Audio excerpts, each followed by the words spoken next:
All right. Current fraud alert going on in the back, but just letting everybody know before this episode starts, I am in the middle of Hurricane Francine. So if for whatever reason, something goes awry, the episode's short, something happens, that'd be why. But also the pod don't stop. The pod stops for nothing. Pod stops for nothing. Hurricane or whatever else, we're still here. We're still going. Yeah, I feel like at this point we're now on to, I believe, year 3 on the podcast. Almost and 2.5 right now. Yeah, and I think it's kind of just a tradition. Early September, mid-September, there will be a hurricane in New Orleans, and Everett will be impacted by it. So yeah, well, I think this is nothing new. This is the first actual hurricane we've had since starting the podcast. I had two or three of my freshman year, and then at Ida at least sophomore year. Your freshman year. Okay, nice. Yeah, we you said you had 2 to 3 hurricanes in a year for freshman year. Freshman year, just 2 to 3. It's fine. Nothing crazy. And then just Ida, 3. but since Ida, we obviously started the podcast right after Ida hit, and that was part of our ordeal here. And since then, I don't think we've had storms, we've had major storms, but we've never had a hurricane, and this will be Pod's first hurricane. So there we go. Little finger snap. Yeah, celebrating milestones over here. Yeah, big milestone achievement right there. Watershed moment. It wouldn't be Oklahoma football week for Tulane unless there was a hurricane. So what other? Very true. Yeah, I would say hopefully in this hurricane, Brent Venables, hopefully there could be a lot of rain on game day. And I hope you guys are still doing dummy signal callers over at Tulane. Brent Venables is the king of legal in-game sign stealing. I want to make that clear. 2019 Ohio State Clemson, yes, they picked our signs, and the second half was very different than the first half after they did so. But always keep an eye on Brent Venables and his assistants. They're always watching your sideline. So I hope we get the tarps up. Hope we get the covers, the blinders with the dummy signs. Maybe they're real signs. I don't know what Tulane's up to. But yeah, keep an eye on Venables. Hopefully it's very stormy, hard to look over to the other side. It's going to be 98 degrees and partly cloudy. Okay. If anything, maybe the best possible visual experience for Brent Venables to look to your sideline with a little partly cloudy and no weather like that. So he's got some sweat dripping down his face, probably from like humidity. Maybe maybe his glasses hopefully fog off a little bit. I don't know. Does he wear glasses? I don't know if he wears glasses. Hopefully he wears them for this game. I don't think I've ever seen him wear glasses. Sunglasses, before maybe. I don't think I've ever seen Venables repping the sunglasses. I hope he does. I hope he does for this game. But yeah, college football, little bit of a step back. I'd say we don't necessarily have a crazy Texas-Michigan game. Don't necessarily have some major programs squaring off, but we do have Alabama-Wisconsin, folks. Well, hey, we gotta get into the actual episode to talk about that.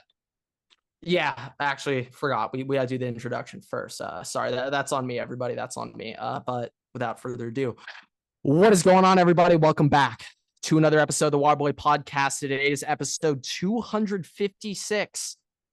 And it's time for the NFL Week 2 preview, college football Week 3 preview. Football season is in full swing. We are getting into it. Also, I would say right now, don't look at the past couple of Dodger games because they haven't gone our way. Hey, we're not talking about them. We're not talking about them. But I will give them 8 seconds.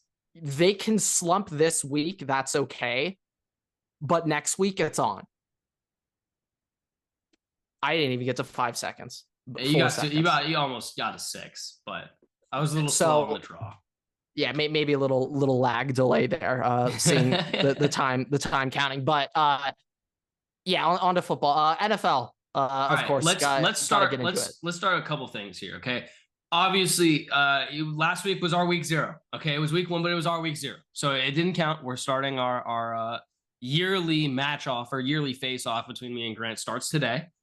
For week 2. I also want to say, on average, I feel like I think for the past few years you've had a very large lead after me after week one, both years. I start off hot, so and then I flip. Like that. And then we flip. Yeah, it flips mid-season. The objective this year, Grant, I think for both of us, it will be a Waterboy win if one of us ends at 70%. If we can get a 70%, Waterboy win. We've been inching. We've been inching. Last year we had, I think it was like we were above 60 at least. We were at like 62, 63. So, well, let me. As my smoke alarm in the apartment building goes off. Yeah, the fraud alert right there. That's an in-house fraud alert. Yeah, that's a direct source fraud alert right there. That's an in-house fraud alert. That's not great. We did not outsource that one. That came from within. But yeah, I think if we can end at 65%, we can somebody is at 65% this year, it's going to be a win for the Water Boys. That is a sharp right there. But before we get into the game slates, Grant, I need to say two things. Let me say two things, one of which is related to the Vikings, the other is related to the Cardinals. First of all, got it. For your sake, and for your 7 Sam Darnold bump, is it about Darnold for the Vikings? It is not. It is not. But for your sake, I and for every Ohio State fan out there, I really hope that Kyler Murray was not being serious when he said that him deciding if the ball goes to Mar was out of his hands. Dude, you are the fucking quarterback. It is quite literally inside of your hands. It is in your hands. Right there. You decide who the ball goes to during the play, man. Yeah, no. Like quite literally, no. Kyler, for that case, it is. I don't want to hear a height excuse that Kyler can't see him over his line, because Marv is definitely tall enough to see him downfield over the fucking lineman, okay? Like, he's not Greg Dortch. He is not Greg Dortch. If they can throw the ball to Greg Dortch, who's like 5'10", they can throw the ball to Marv. I'm taking a quick peek at last year. Last season, I went 166 and 106, giving me a 61% win rate. Okay. Let me slightly over the goal. I can find mine real quick. Hold on. Let's see. At the very end of the year, you beat me last year, which is why I technically did week 0. I had now 2 straight seasons where I've won. Yeah. So picking week 18, Grant, my ending overall percentage was 58.82. That was what I ended with. Week 1, I started with. We need to be better. Week 1, I started with 62.5%. So we dropped over the course of the season, went down. Yeah, we need to be better. To the Waterboy people, if we're going to put out picks, they better be good ones. My peak, though, we need to be better. Week 4, my win percentage, my correct percentage, 67.83, Grant. That's what I had at week 4, was 67.83. So I don't know what happened between week 4 and the rest of the season for me, but we're gonna try and make some coaching adjustments this year. This year you're gonna be more coachable, and this year I'm not gonna start off slow. All right, and it's gonna be a better season. Bold predictions for both the Water Boys, but it's gonna be a better season. The only other thing I wanted to bring up regarding the Vikings, 2 things. One, there was a PFF release. Our favorite source, PFF released their class player grades for this past week. Andrew Thomas, tackle for the Giants, had reportedly 0 pressures allowed and a 91.4 pass blocking grade. Tell me how 0 pressures were allowed when he let up a sack during the game. Somebody explain that to me, how that one works. I don't. Well, I guess maybe I'm missing something. I guess technically a QB pressure implies you didn't sack the quarterback. But so then maybe a sack doesn't count as a QB pressure for that. How are you the highest graded pass blocker in the NFL after week 1 though, if you allowed a sack? Something here is not adding up. Where is this list? Where is this? This is a PFF. This is a PFF ranking that they just posted. I'll send it to you right now. But I mean, it's concrete. It's concrete. Bro got sacked off of Andrew Thomas. I don't know what it was. Dallas Turner's first career sack. So I mean, very notable. Very notable. The only other thing, Grant, we'll get into this. You know what? I'm actually going to save this for after we give our games because I don't want to influence your decision. I don't want to influence your game decision. So, okay. As you know what, last week was my trial run. So this week, as the loser if from I'll last be season, honest, looking at that play you sent me, I wouldn't say it's Andrew Thomas's fault. I mean, he let off the block. Either way, well, what is he supposed to jump over his guard and then go with him into the A gap? Like, I mean, still, you're supposed to, like, your whole objective is to get him to go away from that direction as the blocker. Like the fact that Dallas Turner got Andrew around Thomas on that one. Hey, the fact that Dallas Turner got he twisted around his D tackle there. If anything, still, it's a very hard. It's not easy to do, but in theory, if he were to block that perfectly, the guard takes.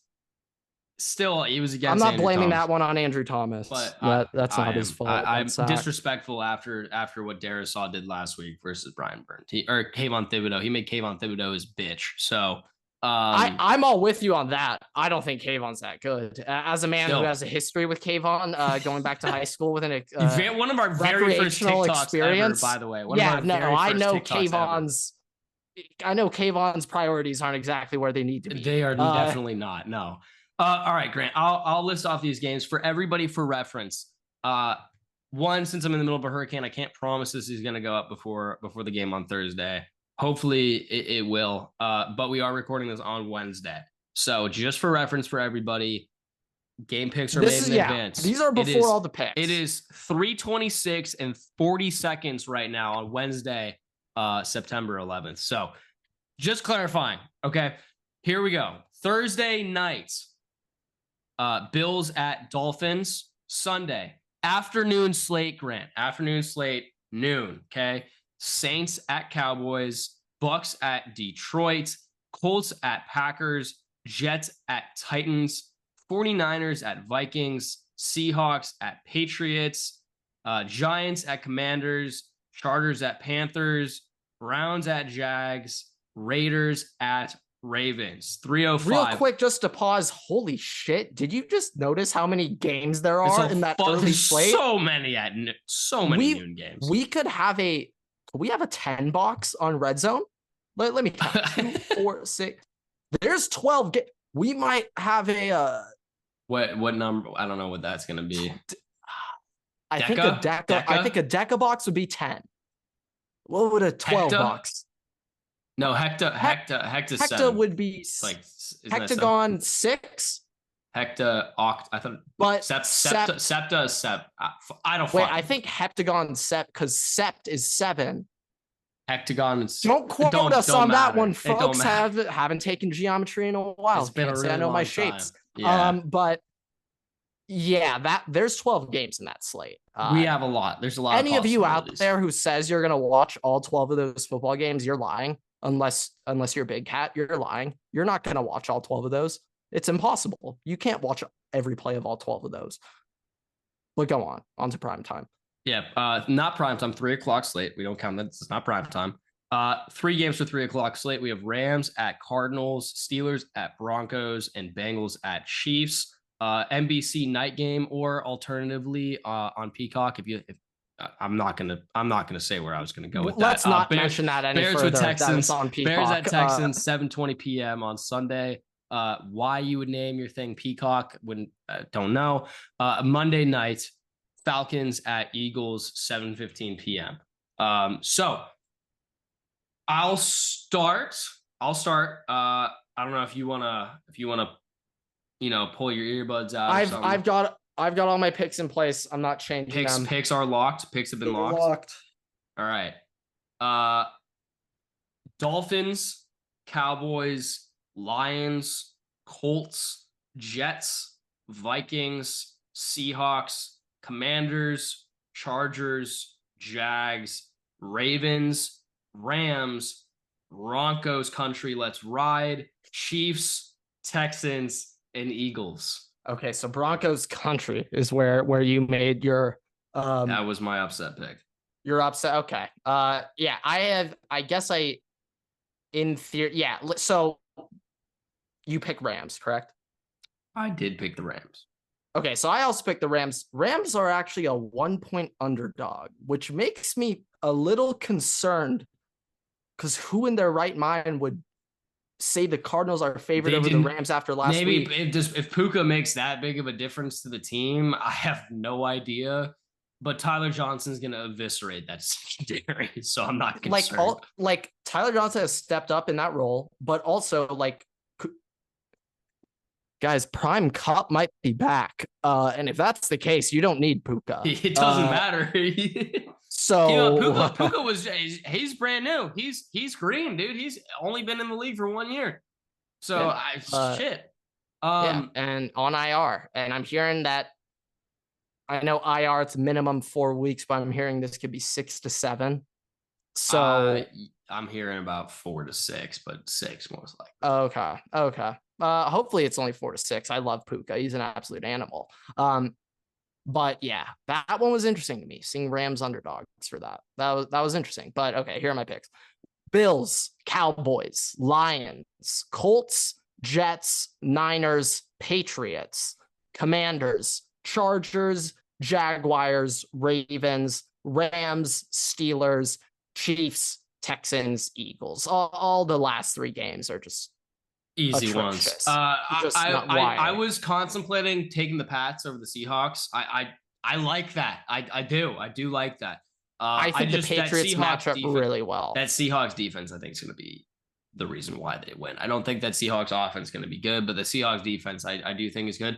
Now, Grant, I think like it's a perfect matchup for New England's strengths on defense with Seattle. Like, New England's secondary, it's going to be a defensive game no matter what. It's going to be a defensive game. But New England's secondary is real. Let me give you a little fun fact for the sole purpose that you picked the Niners over the Vikings. Let me give you this fun fact.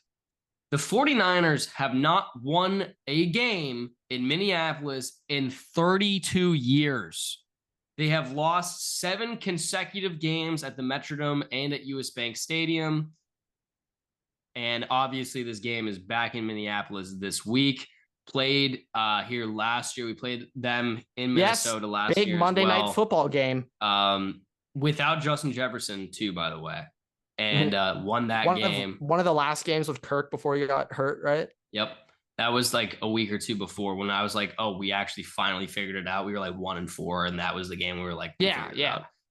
So Brian Flores on defensive that game, that was probably the reason we won and everything fit together. So Sam Darnold revenge game, by the way. I mean, now that's the storyline you can you tell me Darnold revenge game, now I'm in. You're giving me everything I want to hear if I'm going to have to play the 49ers this year. No CMC, Brian Flores on defense, Justin Jefferson's playing, Sam Darnold revenge game, O-line looks better, just beat the shit out of the Giants front four, who, by the way, have Dexter. Well, sorry, Ed Ingram did not. Ed Ingram, that's the atomic bomb versus the coughing baby meme. Ed Ingram got butt fucked by Dexter Lawrence, but the rest of the O-line was okay. The rest of the O-line was okay. Talk about some Waterboy analysis right there. Holy shit, everybody! Right, coughing baby versus atomic bomb. But yeah, I mean, this is something I also heard. I'm not entirely sure if you also saw this, but I read a stat that the Chargers' interior offensive line, they ranked top 5 in the NFL week 1 in run blocking, but bottom 3 in the NFL in pass blocking. Just the 3 interior linemen. That was for the Chargers. I heard something. I'm not sure if this is true, but I heard that the Vikings had a similar thing, but flipped, where they were top 5 pass blocking, but bottom 5 run blocking. Our run blocking was not necessarily great. I think Aaron Jones was just able to bounce out a lot, and that helped. Because when Ty Chandler was going, Ty Chandler got a couple good runs, but a majority of them were like maybe 3 yards. 2-3 yard gains. Yeah. So that interior, Bradbury sucks. Garrett Bradbury sucks. Okay. He is so bad. Is he your center? He's our center so bad. He's like 6 foot, maybe 290. Wow. He's really? Not. He's a short dude. That's very small. Wow. He's not a big center, but our Ed Ingram's the whole problem. He is the whole problem with any aspect of our offensive line. It literally all stems from Ed Ingram and Garrett Bradbury, both, by the way, same size. Garrett Bradbury 6'3", 300. Ed Ingram also 6'3", and sitting at 307. So same exact size that you're having putting right next to each other on the interior of the line. So I saw a stat recently that the Vikings actually finished week 1 with the number 1 pass defense in the NFL based on EPA. Well, we were playing the Giants. So that was the question. Was that more so a Daniel Jones stat or a Viking secondary stat? Considering that Stephon Gilmore, I believe it was Stephon Gilmore, at one point said, I legitimately feel bad for Daniel Jones during the game. It was somebody, somebody on the Vikings said we actually felt bad for him at one point. Yeah, no, I think it might be more Daniel Jones. It might be a Daniel Jones stat. It might be a Daniel Jones. To be fair, he was getting pressured a lot. Like when you get pressured, pass defense is much easier. But like we had maybe 4, I think we had like four sacks that game, maybe 5 sacks as a team. You guys on defense, EPA per dropback of negative 0.43, which is tough. You want negative there for it's defense. Tough for Daniel, Tough for Daniel. On the flip side, though, like one thing that interested me is that the second worst secondary in the NFL was the Arizona Cardinals. I'm not surprised by that. And that's making me think, like, yeah, I mean, shit. We may see if Van Jefferson's still there, we may see him put up 108 and 2 touchdowns. Like Van Jefferson is gone, but yes, you get what I'm saying. Tutu Atwell could go do shit like that. Okay, like we might see bums going off. Yeah, Tyler Johnson, like I said, is about to go off. I don't think. Yeah, like I think Tyler Johnson is like a fantasy purposes speaking here. Like that's a guy that I'm. Like this might be his best week of the year against this like this is the matchup that you're like if you're wondering, oh, do I start or sit? Like this is the week you start him with this matchup. If you are projected to, if you have Tyler Johnson and you're projected to lose your matchup right now, you put him in because that's it doesn't matter if he's projected to be less than somebody you have in your flex round. Just throw him in. That's your skyrocket home run potential right there. You got to start him just on the upside. So yeah, but. Yeah, like these coverage grades, seeing different type of run blocking, pass rush, run win rate, seeing all this stuff come out kind of changed my opinions a little bit. But like of these games we went over, this is probably going to be a game of the week. I want to spend a lot of time on this. Bills Dolphins. Now we've both had kind of our strong opinions on the Dolphins. I despise the Miami Dolphins and their fan base, and Tuanon especially. But at the same time, I do respect the shit out of the Dolphins. Mike McDaniel, they're white. Like I have to respect them. Even if I hate them, I do have to respect how dangerous they are. But a little bit of a slow start for the Dolphins last week. A chain's been banged up. I'm pretty sure he will be playing. Mostert's out. He's a game time decision. In. I expect a Chain to be playing. I'd kind of be shocked if he doesn't from what I saw, like him practicing today. But what do we think about this time around? I was looking up. I'm pretty sure Bills were 2-0 last year against the Dolphins. Josh Allen had phenomenal performances in both games. I was kind of thinking last year. Remember, I think it was either week 2 or week 3. Miami went to Buffalo. I thought the NFL was bailing Miami out, letting them go to Buffalo early season, still summertime. They don't need to go in the cold. But what are we thinking about this early season matchup in Miami, which could be pretty hot on that visitor sideline? Bills ended up, Bills won last week, and which I think we both... A very Bills game.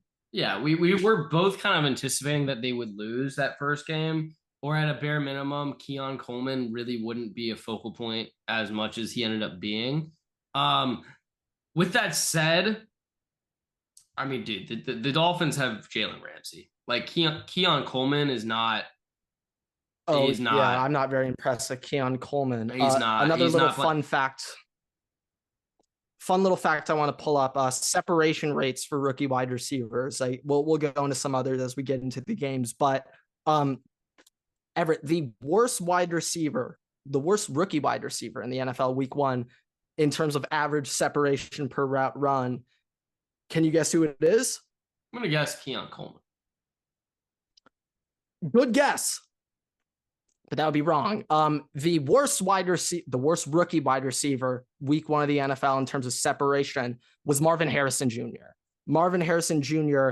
On average had a negative separation score. The only other rookie to have a negative separation score was Xavier Leggett. And if you looked at anything about his recruiting profile, that would make a lot of sense. Xavier Leggett didn't get open. The third worst rookie in terms of separation with an average separation score of 0. So he averaged 0.0 yards of separation per route run was Keon Coleman. If anyone's looked at Keon Coleman's analytic profile coming out of college, there is nothing in that analytical profile that tells you he's going to be a good NFL wide receiver. If you look at the highlight tapes, the highlight plays, especially week 1 Florida State last year, you'll see those and be like, what? It's the next Calvin Johnson. Duh, take him.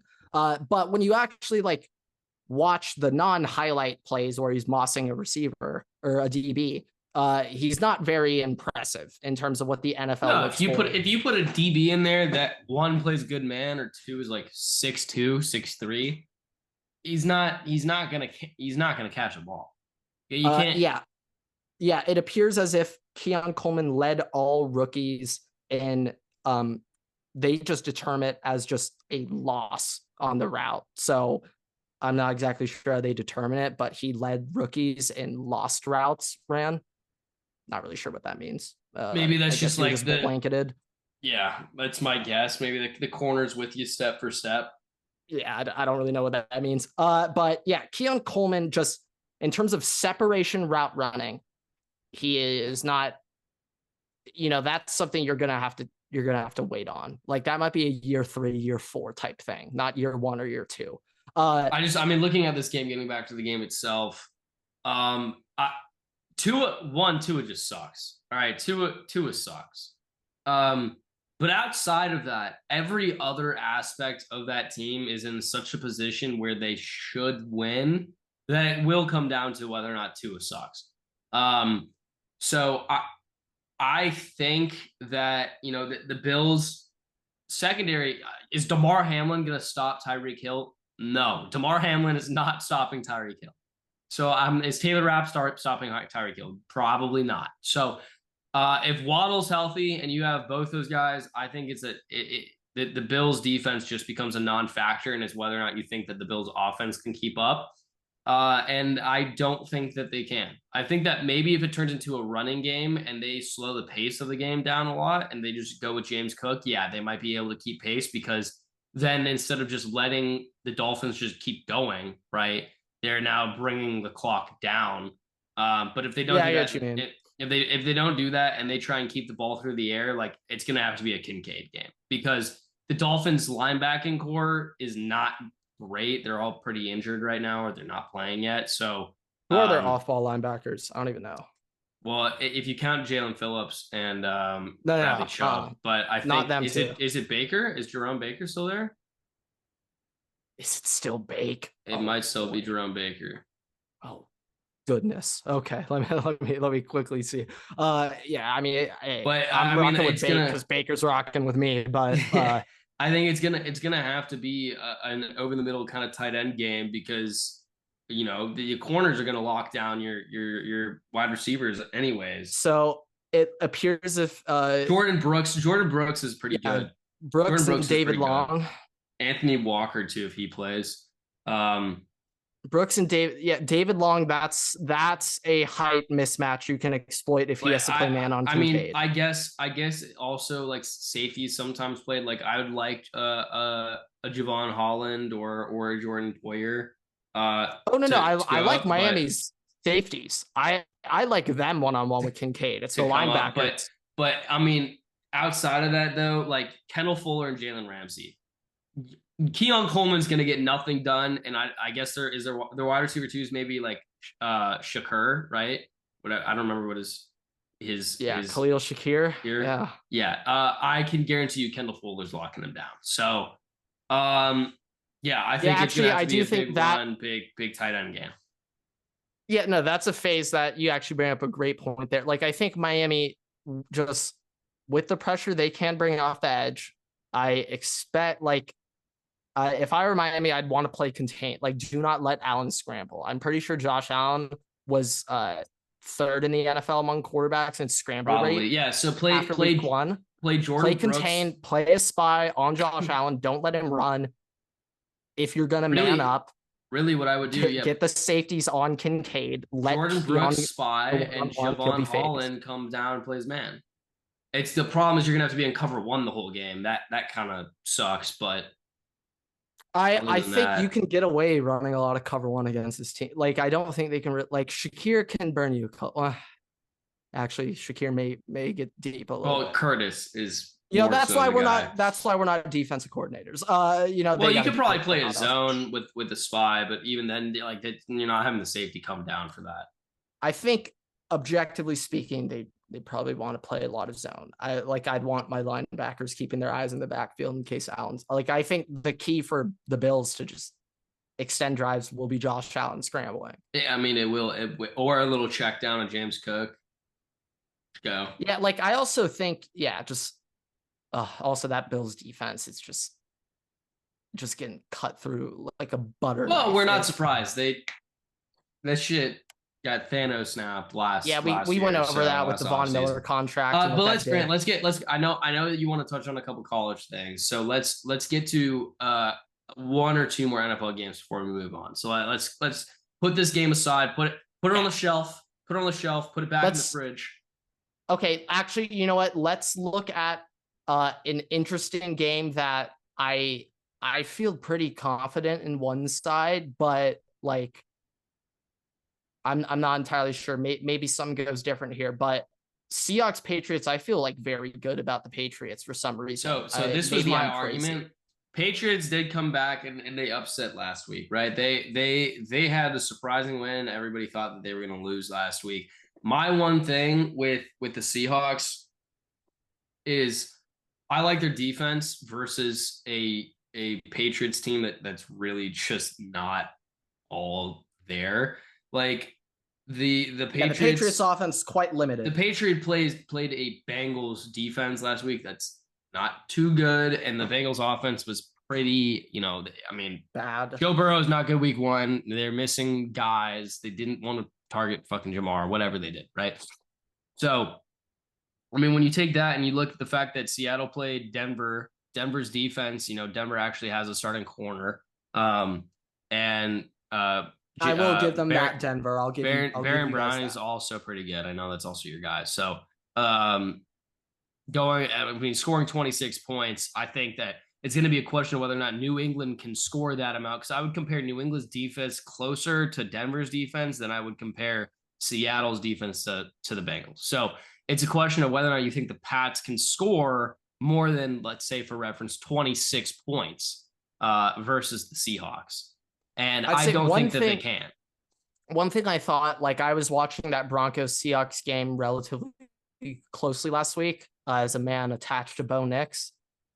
What a mistake. Bo Nix is genuinely so bad at quarterback. Like he is not, he doesn't trust himself to throw the ball 5+ yards in the air. And just the amount of 3 and outs, just quick offensive drives for Denver and just poor turnovers, just Bo Nix shit. Like, he was giving Seattle a bunch of short field. Like he was, it's like at halftime, Denver was up and like they were just throwing the game away because Bo Nix could not sustain drives and keep Denver on the field, keep the Seahawks from having a chance to score. He could not drain the clock effectively.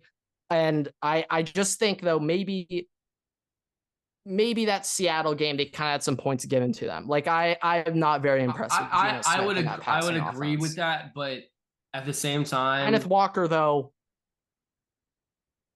keep my eye on you, Kenneth Walker. You're pretty good. You're pretty damn good. At the same time, the Patriots offense is very lethargic. Yeah. So I wouldn't 100%. Say that Bo Nix is the defining factor, like in compare, like the Patriots offense is not going to be much better than the Broncos.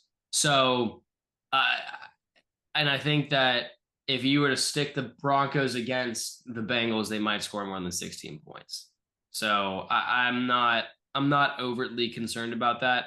Also, week one, like I think that it's week one overreactions. Like it is just 1 week. I think Seattle isn't great. I don't think they're a playoff team by any means, but I do think they're better than the Patriots. So I'm not concerned there. I do think so too. Let's do one game though. This is the one game I want to go over because we have differing perspectives on it. I want to do Broncos and Steelers. Okay. So this is why I think about Broncos. The Bo Nix is really bad, and that Steelers defense came out hot last week. Now maybe that was just a little week one fire. Okay, but I mean, I had red zone up, and the amount of times that when they panned over to the Steelers game, it'd just be TJ Watt celebrating a sack. I was like, oh my, what is going on in Atlanta? Here's my thing. Steelers defense. I mean, TJ Watt looked like he was going to win Defensive Player of the Year last week. Let's start there. Let's start there. Okay. But I do think that I did not watch much of the Broncos game, but I don't suggest it in the future. I do think that the Broncos offensive line is a bit better, at least on the outside, than the Falcons. Also to note, Kirk Cousins, not that mobile, coming off an Achilles injury. From what it appeared that I was looking at, he's still not kind of 100% off that Achilles. And also they made him redo the way he takes his steps to throw the ball and all that stuff. So do they mean that like dropbacks? Yes, like dropbacks and moving up in the pocket, moving around the pocket. So I have a little bit more faith, not in Bo Nix as an ability to throw, but Bo Nix an ability to move around. To lead men? To break, questionable. But to break down, if the play breaks down, the bigger thing on my end, Steelers, George Pickens, it's Arthur Smith calling the goddamn plays there. So George Pickens get locked down by Patrick Surtain. I don't know what the Steelers offense is going to do. Justin Fields starts. Okay, Justin Fields, you can run him around a little bit. But I think they did announce that. Or did they just say we're assuming Justin will start? I think they were like, Russ is feeling better, but Justin's starting this week. This is going to be a low-scoring barn burner. All right, this game's going to be fucking horrible. But I think that the Steelers, people are going to look at them. They're going to look at themselves. They're going to think their defense is going to be, if they win, the defense is going to be the reason why.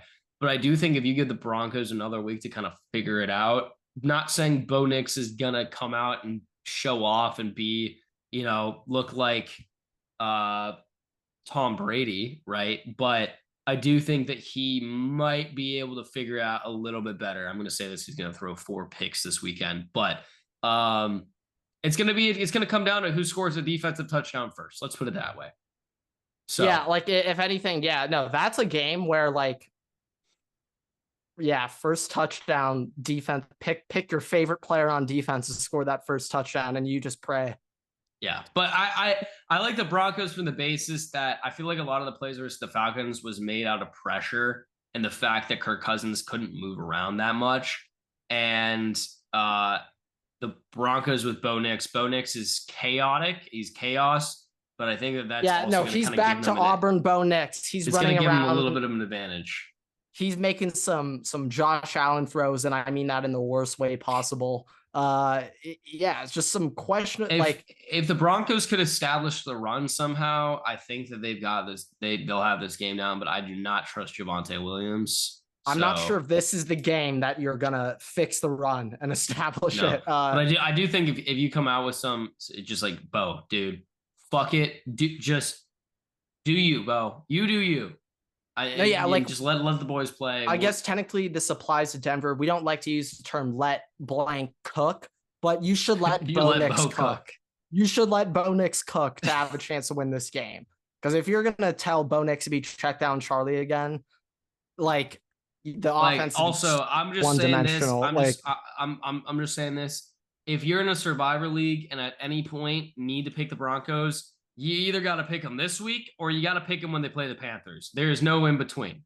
You either choose them when they play the you Steelers, gotta pick them or you choose them now. when they play the Panthers, because There's not that going is to be the a better only matchup. games that they could win. Okay, they might sneak off a game maybe versus the Saints, but the rest of their season they play the Bucs next week, then the Jets, then the Raiders, then you guys, Saints, Panthers, and then the rest of the season it's cooked. Ravens, Chiefs, Falcons, Raiders. I love how they get us Browns, after they play the Raiders, so they're gonna get into a street fight, and then they have like, they also play you guys. Thank you, Roger. They play the Colts as well. So yeah, all right. So there you go.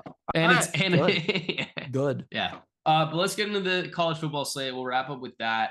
I don't know which game specifically you want to take the biggest dive into. I don't know if you want to give kind of your picks for the week, as we did the week before. I think it'd probably be best given the situation. I just got exciting matchups. Narrow in on 2-3 games. Yeah. So let's do that. First, only ranked matchup of the week. I think this will be game of the week. Arizona at Kansas State. A new Big 12. Arizona's going to beat the shit out of Kansas State. Yeah, I'm very excited to see Noah Fafita and Ted McMillan go up against just a Power 5 ranked opponent in their conference now. Right now, Kansas State's 7.5 point favorite. Give me Arizona plus 7.5 and sprinkle that money line. As an individual who literally just was at the K-State game last week, that Tulane should have won, by the way. Let's not even get into that part. Tulane should have won that game, got robbed by Big 12 fucking corrupt refs. But Arizona with arguably the best wide receiver in college football and one of the better quarterbacks in college football. I don't care what the rest of the offense. It is over. It is. Yeah, now give me Arizona. Way over. Yeah, give me Arizona. You can make the margin. I might take an alternate line on that, and I might go minus like 7.5 for Arizona. Right now, Everett, through 2 games, Noah Fafita has 595 passing yards and 5 passing touchdowns. 315 of that 595 has gone to Ted McMillan, and 4 of his 5 touchdowns have also gone to McMillan. It's the Ted McMillan show. I'm not taking anything away from Noah Fafita. He's still a very great quarterback too. But yeah, this is going to be the McMillan show.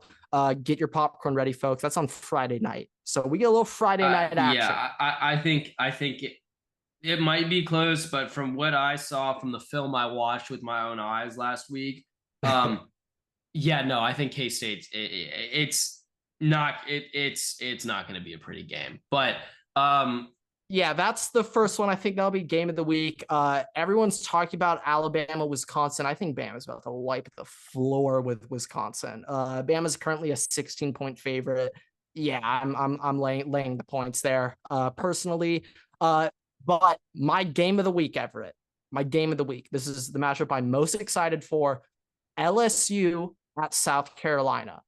This might be the first time maybe since Jadeveon Clowney and Marcus Lattimore at South Carolina that they've been on a spotlight marquee game for everybody to watch. But LSU, South Carolina, the reason I'm so interested in this game, LSU has... Hey, I'm sorry, I'm just going to interrupt real quick. Just real quick for everybody. If you're listening to us on the Arizona game, that's great.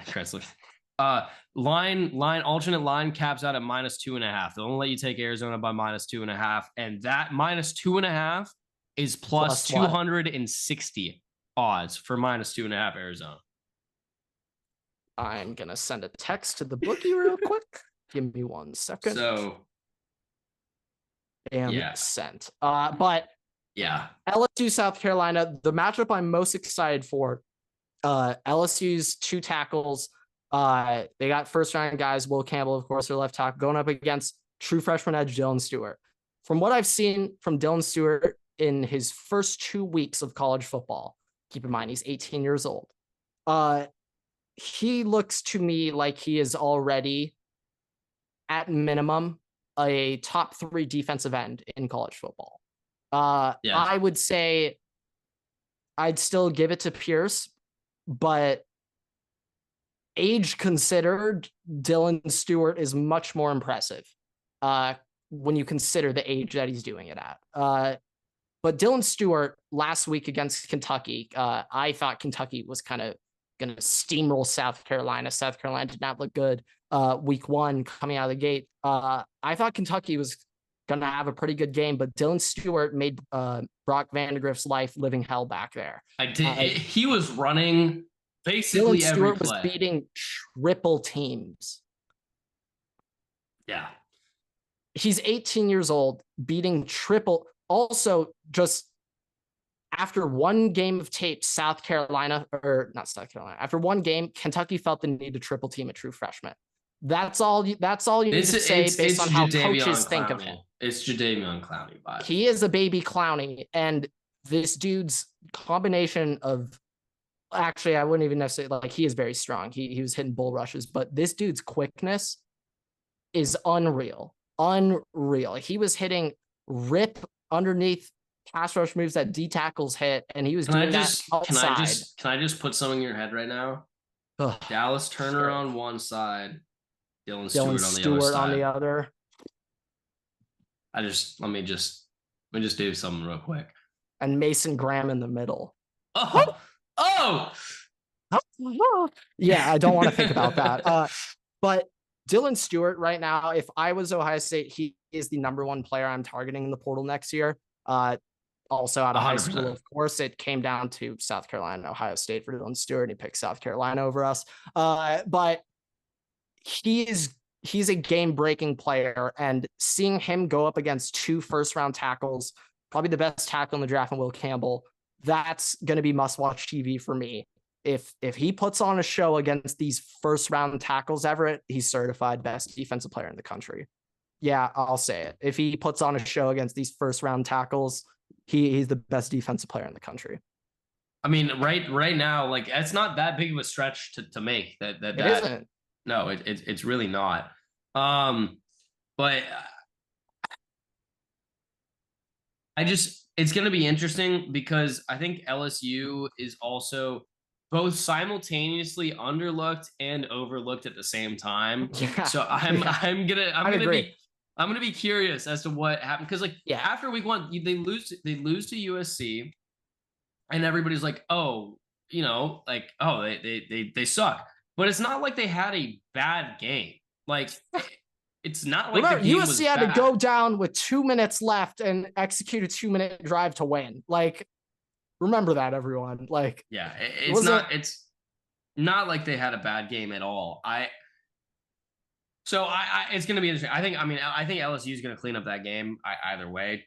But I would say it's way more. I would say it's more of a can't lose for LSU than anything. Like, if they lose to South Carolina, that's going to look so bad on Brian Kelly right now. Like, that fan base is going to be livid if they lose to South Carolina. I feel like another thing about this matchup, I think Nussmeier is a very good quarterback. I think Kyron Lacey is an amazing wide receiver. On the other side, though, South Carolina, Lenore Sellers, sports goggles. I like him a lot. He's got drip. He's got drip. He's got some new generation drip. And I mean, Lenore Sellers, he isn't the guy that's going to win you the game. He's not going to be Superman for you.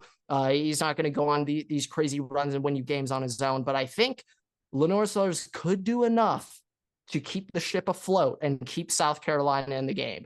If he needs to be Superman, they don't have a chance. But if he can just be Lenore Sellers, this could be an interesting game. Let's wrap up with this one last game that I obviously will need to talk about. Tulane at Oklahoma on Saturday morning. So first of all, obviously mentioned highway robbery last week versus K-State, which is why I think Arizona will beat K-State.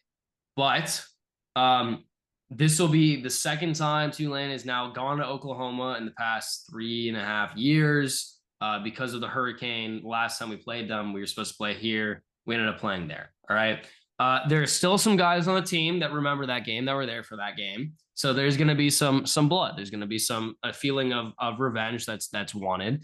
And I think Tulane is also one of those teams that's being overlooked and underlooked at the same time, because they're like, hey, look, Tulane, great team, like good team, brought the fight to K-State last week, but also we have to play all these SEC schools in like 2 weeks, right? Mm-hmm. Oklahoma almost lost to Houston, lost to Willie last week. So I don't know what they're going to do to those guys in practice. I apologize to them for probably what they had to go through the last 4 days, but I think Tulane at a minimum will cover. It's like 13.5 points. So I'm going to put my stamp of approval on that one. I think it's easy game to say that they'll cover for. And I do think that there's a very good chance that Tulane wins this game. Tulane, this is a game. This is a do or die game for playoff consideration. This is going to be the last biggest game on Tulane's schedule until we play Memphis last week of the season. And that game might come down to winning the conference championship. So we blew out FCS school 52-0 week 1. Brought the fight to K-State last week. Kind of sloped down in the second half, but we started off hot. And the other thing, Grant, just do me a favor. I sent this to you, so you'll be kind of aware. But over the past 2 weeks, just organize these 5 quarterbacks by passer rating since the start of the season. Jackson Dart, Jalen Milroe, Nico, Cam Ward, Carson Beck, and Darian Mensah. Based off passer rating, I remember you sent me this list. I don't remember it. I'm going to say last is Milroe. Last is not. Milroe's third. But the point of this is the point of this is out of those 5 quarterbacks, all of the other ones, keep in mind, every single one of those other quarterbacks, all 4 other quarterbacks are considered as Heisman contenders for this season. Darian Mensah ranks number 2 in passer rating among all 5 of those quarterbacks. Shouldn't have had an interception last week. Should have a perfect. Is he a true freshman? He's a redshirt freshman. But that still counts in my eyes. He shouldn't have an interception on his record yet. That was some BS. But he's looked good. He's looked extremely good. He's been extremely efficient throwing the ball. 71% completion through 2 weeks. Train's coming down the track, and this is not supposed to be taken as rat poison. So, Coach Summerall, I apologize. All right, underlook Tulane, please. But Darian's gonna stuff's cooking. Stuff's cooking down in the boot right now, and it's not LSU. How's Hughes looking? Looking good? Makai, I feel like has been underperformed. He's underperformed a little bit from what my expectations of him were, but statistically speaking, he's been efficient. So he's had a touchdown in both games, I'm pretty sure. And he's a true sophomore, correct? No, he's a redshirt medical year. He tore his ACL his freshman year, his true freshman year. Okay. So, but don't overlook Tulane. Tulane to at least cover. My expectation is Tulane will win, and that's not me just being biased. Last time we played Oklahoma. Yeah, I mean, very underrated. You get some feelings. Feelings. People aren't talking about it, but this is a Mario Williams revenge game, folks. Mario Williams was at Oklahoma. His first year was a key contributor, him and Caleb, in that comeback win over Texas in the Red River rivalry. That was when we played them last year. time too. I'm pretty sure that season. Mario Williams was there for that year. But Mario Williams looking really hot out of the gate. 10 catches, 252 yards for 2 weeks. I've obviously been a very big fan of Mario from when he was at USC. I'll never forget it. He was the very first player to go and commit to USC after Lincoln Riley left. Literally the morning after Lincoln Riley announced he was leaving, Mario Williams already announced he was transferring to USC. So Mario, if I could also quickly speak, USC did not handle Mario Williams as I expected over the past couple of seasons. I believe USC did Mario Williams wrong. I don't believe they treated Mario Williams fairly. For some promises potentially made, maybe over NIL, maybe not. Maybe some promises were made and not delivered. I don't know, maybe. But I'm just happy that Mario Williams is at a place where he is respected and wanted. So I'm rooting for Mario no matter what. Yeah. But we'll probably wrap up with that. So with that, thank you guys so much for watching, listening, raise 5 stars. You can find us on Spotify, TikTok, YouTube, Twitter, and on Instagram at WaterboyPod. You can follow me and Grant on Twitter at Everett and at WaterboyGrant. We post new episodes every week on YouTube and all podcast platforms. Make sure to subscribe, turn on notifications so you don't miss a single episode. We also post on Instagram and on TikTok, so make sure to check us out there for exclusive content. And with that, we will see you guys in the next episode. Waterboys out.